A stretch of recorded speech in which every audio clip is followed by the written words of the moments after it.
दोस्तों नमस्ते, मैं सुशील कुलकर्णी। आप देख रहे हैं एनालाइजर न्यूज हिंदी। दोस्तों, आजकल पुरोगामियों के मन में बड़ी हलचल चल रही है।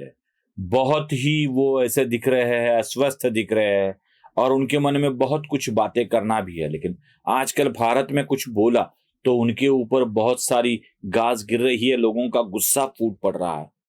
इसलिए वो भारत के बाहर जाकर या अन्य किसी लोगों के द्वारा बोलने की कोशिश करते हैं।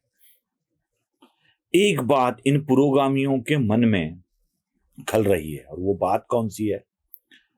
वो है कि 2019 में नरेंद्र मोदी ने एक निर्णय किया और वो निर्णय था आर्थिक दृष्टिया मागास प्रवर्ग के लोगों को 10% आरक्षण दिया जाए।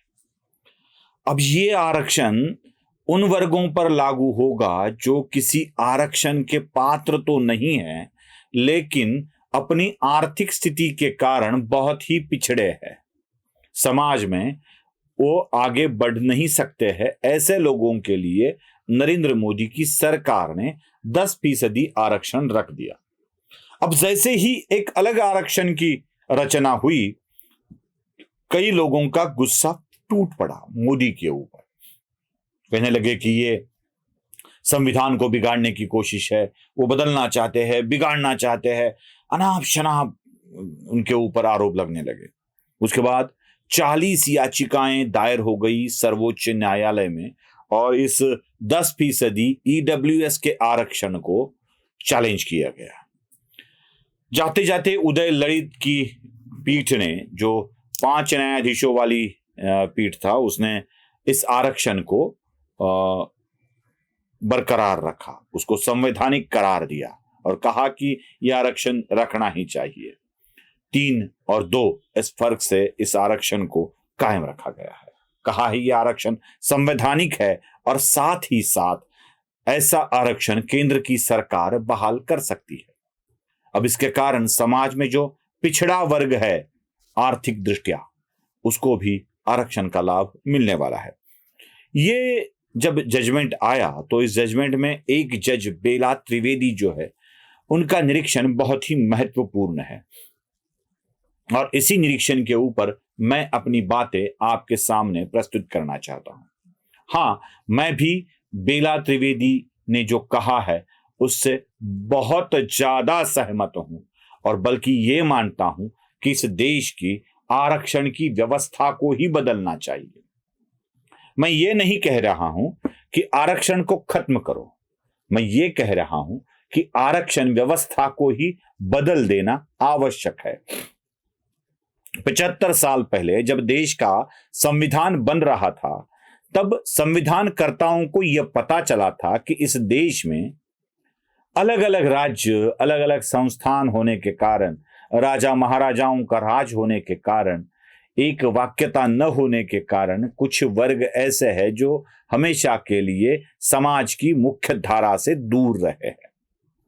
अब इनको अनुसूचित किया गया, उनको अनुसूचित जाति और जनजाति का दर्जा दिया गया और इन जाति और जनजातियों में बहुत सारे जातियों को समाविष्ट कर लिया गया। जैसे आदिवासी हो गए या कोई अन्य जाति हो गई महाराष्ट्र की या देश की भी, उन जातियों को इसमें समाविष्ट किया गया और कहा कि अनुसूचित जाति और जनजाति के लिए आरक्षण रखा जाए। यह आरक्षण पहले से ओबीसी, एनटी, वीजीएनटी के लिए था नहीं, मतलब जो भटके होते हैं, जो इधर उधर घूमते रहते हैं, उनके लिए नहीं था। ओबीसी नाम का कोई प्रवर्ग उस वक्त मंडल के आने तक निर्माण नहीं हुआ था। अनुसूचित जाति और जनजाति 2 ही प्रवर्ग थे। अब इनको सीखने, शिक्षा में आरक्षण, नौकरी में आरक्षण और साथ ही साथ राजनीति में भी आरक्षण मिलता गया। संविधानकर्ताओं के हिसाब से 10-20 साल तक ये आरक्षण चलता रहेगा, चाहे तो 20, 25, 30 साल तक करो उसको, और जब ये मुख्य धारा में समाविष्ट हो जाए तो आरक्षण बंद कर दो, ये संविधानकर्ता का भी कहना था। लेकिन देश की आजादी को 75 साल हो गए, आरक्षण चलता आया है, हर बार उसको बढ़ाया गया है, लेकिन क्या अनुसूचित जाति जनजाति के लोगों को ये सहूलियत मिली है कि वो खुद को मुख्य धारा में अपने आप को देख सके? अब लोग नई बातें निकालने लगे हैं कि जाति अंत की मूवमेंट शुरू की जाए। जब तक जाति का अंत नहीं होता है तब तक कुछ नहीं होगा। एक तरफ सरकार जाति को खत्म करने की बात करती है और दूसरी तरफ ट्रांसफर सर्टिफिकेट, लिविंग सर्टिफिकेट पर, स्कूल लिविंग सर्टिफिकेट पर जाति का उल्लेख करती ही करती है। दोस्तों, कहीं किसी कागज पर जाति जनजाति का उल्लेख होना मतलब जाति प्रथा को नष्ट करने में व्यवधान, ऐसे मैं नहीं मानता हूं।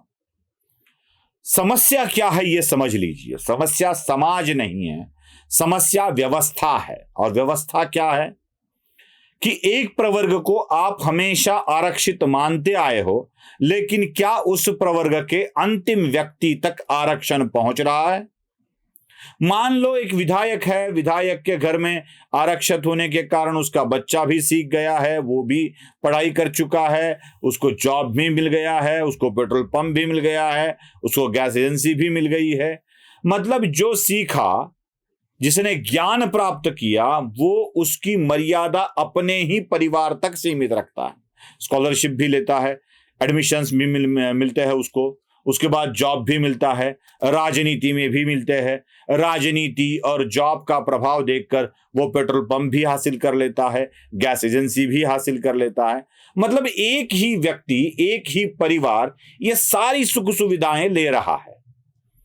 और जिनके पास ज्ञान नहीं है, जिनके पास शिक्षा नहीं है, वो वैसे का वैसा ही पड़ा है। तो इसके लिए बदलाव ये आवश्यक है कि आप आरक्षित प्रवर्ग को एक सर्टिफिकेट इशू करवाए, आरक्षण वाला, जो उसको एक ही बार में इस्तेमाल किया जा सके। मतलब एक परिवार, अगर उसमें कोई सरकारी नौकरी मिल रही है किसी को, तो हो गया उसका उद्धार, वो अभी मुख्य धारा में आ सकता है। भले ही वो नौकरी में शिक्षा सबको हर बार मिले। नौकरी वाला एक परिवार में आप किस तरह से मानते हो? एचयूएफ वाला पैन कार्ड मानते हो, बाप, मियाँ बीवी बच्चे, उनको परिवार मानते हो, या उनके पिताजी के साथ, दादा दादी के साथ परिवार मानते हो? ये तय कर लेना चाहिए। मैं मानता हूं कि पति पत्नी और 2 बच्चे, इनको परिवार मानकर एक परिवार को एक आरक्षण वाला सर्टिफिकेट इशू किया जाए और कहा जाए कि आपके परिवार में कोई भी इसका एक बार इस्तेमाल कर सकता है, बाद में नहीं। शिक्षा का हर एक को मिलेगा, जॉब के लिए एक बार मिलेगा, या बिजनेस के लिए, मतलब जैसे पेट्रोल पंप आवंटित किए जाते हैं उसमें आरक्षण होता है, गैस एजेंसी आवंटित की जाती है उसमें आरक्षण होता है, पॉलिटिकली आरक्षण होता है, उसके लिए एक एक सर्टिफिकेट इशू किया जाए। एक परिवार उसका इस्तेमाल एक ही बार कर सके, बार बार नहीं। होगा क्या कि जब एक परिवार एक चीज का इस्तेमाल कर लेगा तो दूसरी चीज दूसरे परिवार के लिए खाली रहेगी और वो पा सकेगा।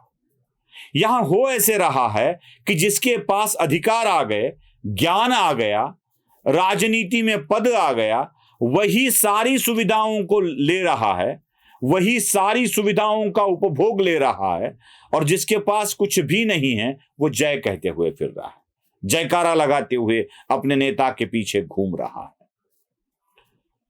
बस इसी परिस्थिति को हमें बदलना है। इसलिए 75 साल बाद तो कम से कम इसका रिवीजन किया जाए, बंद नहीं किया जाए, रिवीजन किया जाए।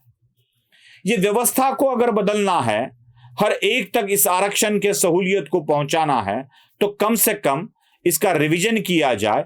75 साल बाद भी आरक्षण से मूल हेतु की प्राप्ति नहीं होती है, तो बेला त्रिवेदी जी कहती है कि इसका पुनर्विचार करना आवश्यक हो गया है।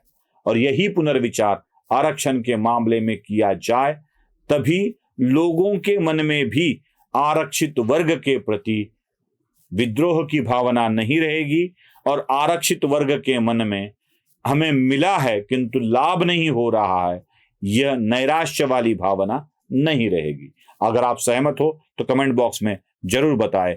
चैनल को लाइक, शेयर और सब्सक्राइब जरूर करें। धन्यवाद।